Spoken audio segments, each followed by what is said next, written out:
Hello, this is the slides presentation video for our ELEC 327 final, the longboard computer.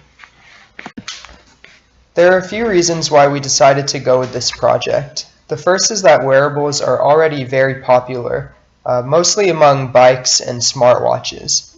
We saw that college students tend to use longboards as a mode of transportation, and there's not really a market for a longboard computer, so we wanted to create a product that would satisfy this need.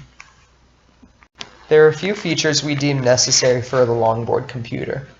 On the longboard side of things, we included a Hall effect sensor and wheel magnet to measure the speed and the distance traveled.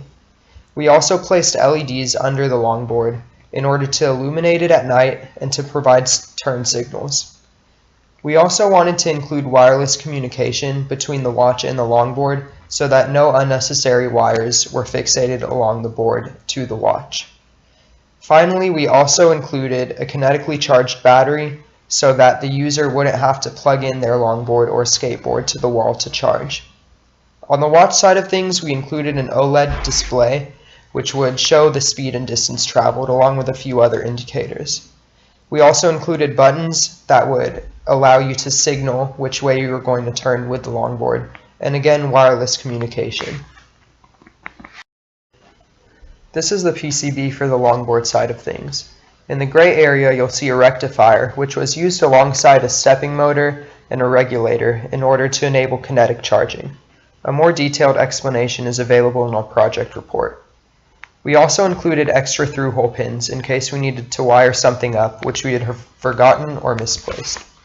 We also have an MSP430, a switch to turn the board on and off, a Hall effect sensor for the speedometer and odometer, LED connections for the turn signals, the wireless communication, and a voltage source to power everything up.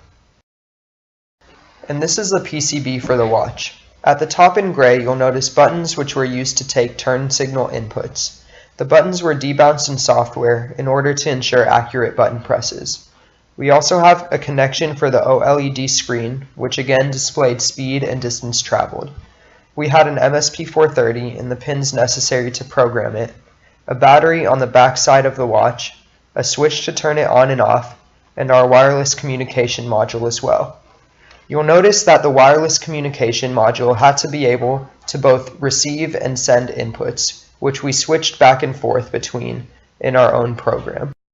This was a very brief overview of our longboard computer. For more information on the technical side of things, please refer to the written report. Thank you.